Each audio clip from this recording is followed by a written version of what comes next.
When it hit theaters in 1997, Perfect Blue quickly cemented legendary director Satoshi Kon's directorial genius. Perfect Blue, a psychological horror film, forever changed the way anime was perceived, pushing it beyond the genres it was once confined to. This anime follows the story of Mima, a pop idol turned actress who, beyond the glitter of stardom, finds herself trapped in a quagmire of identity crisis, obsession, and intense paranoia. So what exactly went wrong with an anime as promising as Perfect Blue, which was even rumored to have influenced an epic thriller like Black Swan? Stick around, as the story behind that is just as haunting as the anime. Thank you. Let's begin.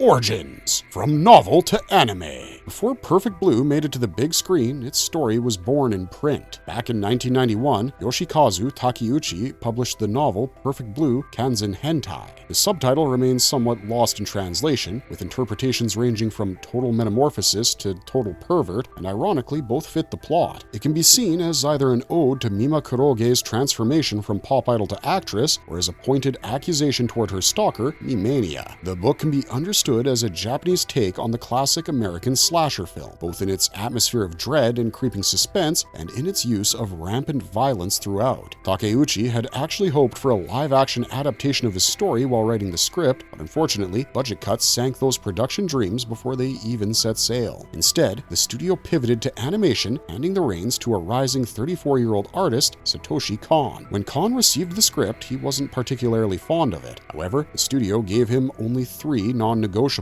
Mima must remain an idol, there must be a stalker, and there must be violence. Beyond that, he was free. Kon, along with screenwriter Sadayuki Murai, then rebuilt the story almost completely from scratch, using only the rough skeletal remains of Takeuchi's framework. In fact, so many changes were made that Kon even felt compelled to give the film a new name to reflect its transformation. So why Perfect Blue? According to Kon, the title simply felt more mysterious. It wasn't chosen for its literal meaning, but for the emotion that it evoked. Had the project stayed true to Takeuchi's live-action vision, the result might have been a straightforward conventional thriller, but by moving into animation, Satoshi Kon was able to embrace surrealism, bending reality in ways that heightened the film's psychological horror and forever changed how anime could explore the human psyche. Satoshi Kon's vision. Artistic rewriting. Since Perfect Blue was Satoshi Kon's first feature-length directorial project, he had no prior experience to fall back on, which ironically gave him the freedom to take bold creative liberties. As discussed before, once he was offered the adaptation, he quickly realized that Takeuchi's novel wasn't his cup of tea. While the novel carried more of a slasher vibe, splattered with gore and blood, Kon wasn't particularly fond of the typical horror cliches and idol dramas it leaned on. According to him, those themes had already been overused in Hollywood, as seen in Seven and Basic Instinct. Kon wanted to steer clear of such cliches and create something that he could genuinely be proud of. Since the studio required him to retain only 3 elements from Takeuchi's script, Mima remaining an idol, the presence of a stalker, and an element of violence, he redirected the narrative's focus. He chose to explore deeper psychological themes, the blurring of boundaries between dream and reality, the conflict between memory and fact, and most importantly, the tension between self and the other self. Drawing inspiration from his earlier work on Magnetic Rose and his unfinished manga Opus, Kon introduced the play-within-a-play motif through the fictional TV drama Double Blind, as well as the unsettling concept of an online self that begins to haunt Mima. What made Perfect Blue stand out was Kon's refusal to conform to a single genre. Rather than play it safe as a straightforward horror or thriller, he blended the two into a haunting melange of psychological suspense, one that crawls under your skin and keeps you anxiously guessing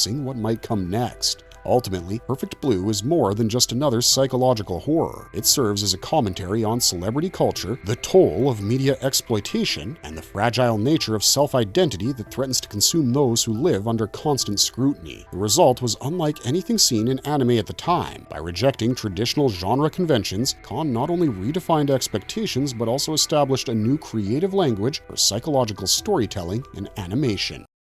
Thematic depth, identity, and trauma. At its core, this anime explores some pretty intense themes, which have also given it the tag of being better suited for adult audiences on account of the violence and mature content involved. Mima, who starts as a cheerful, happy-go-lucky idol, goes completely out of character as she spirals into the murky grounds of doubt and paranoia. She's unsure of how to feel about her innocent idol Mima self, who showered with immense love from fans, versus her now darker, more sexualized version that becomes the very reason for her mental decline. Throughout the anime, we see the use of mirrors and reflections, along with doubles, that seem to externalize the turmoil Mima is going through. The idol Mima seemingly haunts the current Mima in the form of a ghostly doppelganger, taunting her with accusations of betrayal. Her stalker, Mimania, is a one-man personification of obsessive fan culture, which aptly brings to light the unreasonable standards of perfection and the inherent violent streak that fuels this toxic industry. The closing moment captures, with unsettling clarity, the very essence of what Kon wanted the story to resonate with. Mima demonstrates her growth when she visits Rumi, who still clings to the fantasy of being idol Mima. Both women look into the mirror, but only Mima can tell what's real and what's not. Rumi, on the other hand, remains stuck in her fantasy, seeing a fake idol staring back at her instead of the truth. Mima, in contrast, is seen smiling at her own image in the rearview mirror and declares, "No, I'm real." The angling of the shot adds the final cherry on top of the finale scene, as ahead of her lies a blue sky, while the artificial white light of performance lingers only in the background. This scene also ties it all together. The constant back and forth between fiction and reality, most of which is depicted through the TV show within the anime, Double Blind. Mima's final self-affirmation brings a sense of closure to her character, breaking her free from the toxic cycle that would have otherwise led to nothing but paranoia and illusion.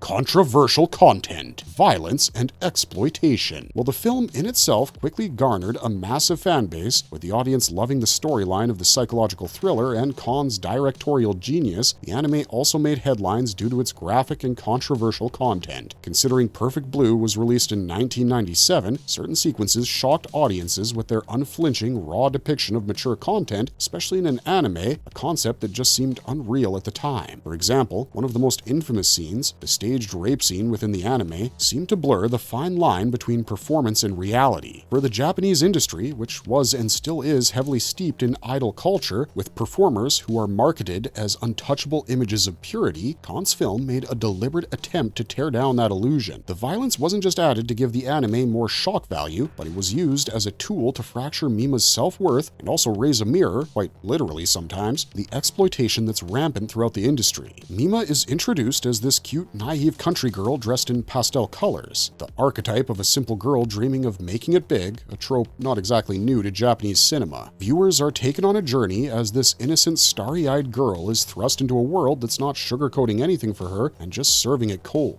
Instead of the glamorous stage she once knew, Mima now finds herself on a film set where her innocence is stripped away in a scene that comes as a shock to both her and the audience. What should have been just acting leaves her shaken, her blurred tears reminding the audience that the line between performance and reality is thinning. Beyond this, Perfect Blue in no way shies away from violence and brutality, right from stalkers beaten to death with blunt objects, stabbings in back alleys, and even the grotesque image of Mima hallucinating herself drenched in blood. The scenes, though controversial, are a perfect embodiment of just what led Mima to lose her grip on what was real and what wasn't.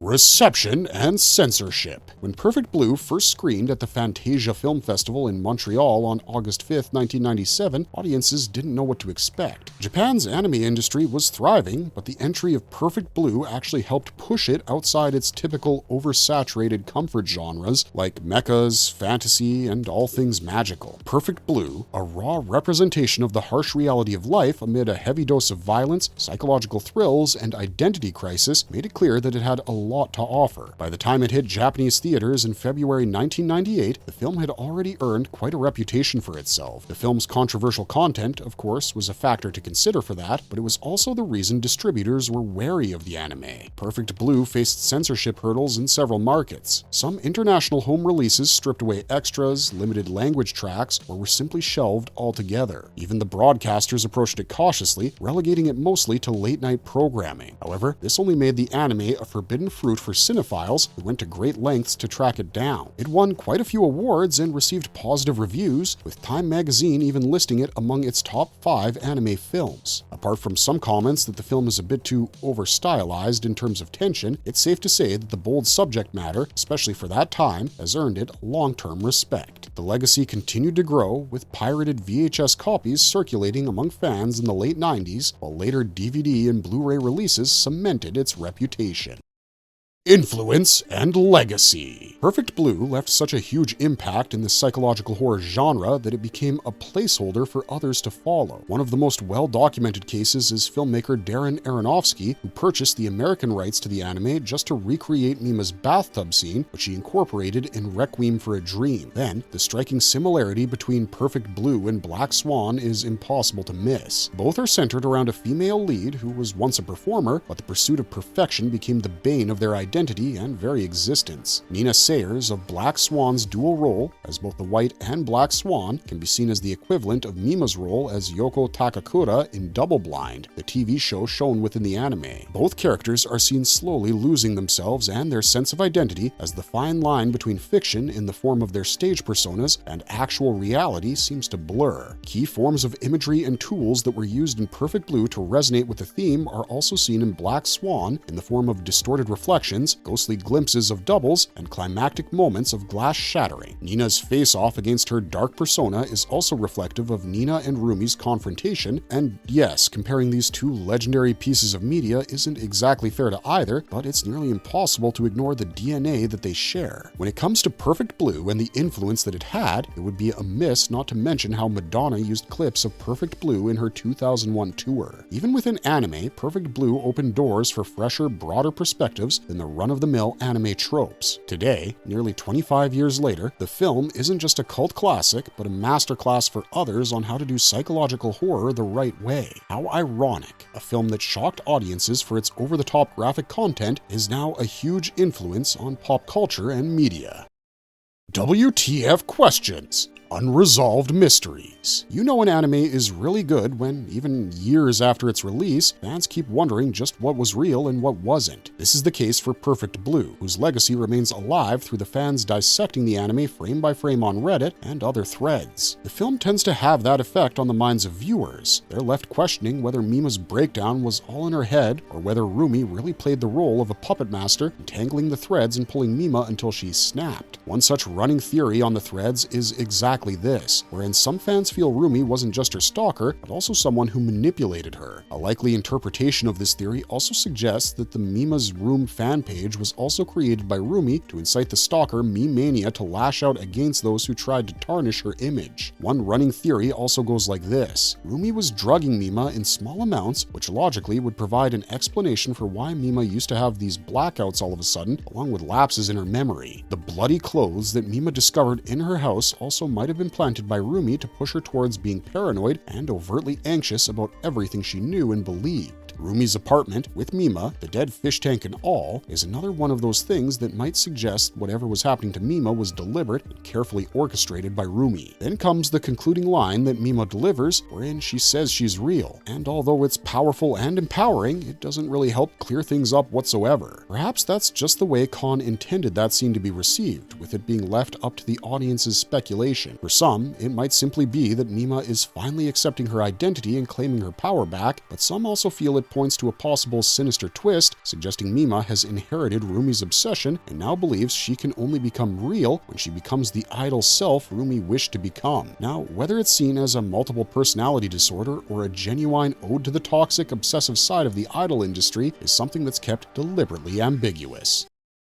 Ending explained. Finally, the most debated and highly discussed segment of the anime, the climax that seemed to tie it all up together, yet left tons of room for alternatives and unanswered what-ifs. For most of the film, Mima's fragile mental state convinces her and the audience that she unknowingly, in her shaky frame of mind, might be the cause of the increased violence around her. But the big reveal comes when it's revealed that it isn't Mima behind the killings and online harassment, but rather her manager, Rumi. Rumi is living vicariously through an alter ego she refers to as Idol Mima, trying to eliminate the real Mima and chasing her through the city. The confrontation between the two finally ends when Rumi apparently very nearly walks in front of a truck, mistaking the headlights for stage lights. Mima saves her, and Rumi is then institutionalized. The victim who needed saving has taken control of her own narrative. When Mima visits Rumi at the hospital, the use of mirrors further deepens the ambiguous tone, where, on one hand, Rumi is still locked in on her Idol Mima zone, and Mima looks looks at her reflection with clarity, but when Mima removes her sunglasses and stares directly at the camera, the audience is yet again right where it all began, with nothing but more questions than answers. Color also plays an important role throughout the movie, wherein red, symbolic of Mima's idle past and also of the obsessive nature of Rumi, dominates most of the film. But the color blue, although used sparingly, is used when Mima regains control. Towards the end, although Mima leaves in a red car, she's supposedly heading towards the bright blue expanse of the sky, which is seen in front of her, hinting that she has hopefully regained control over her life.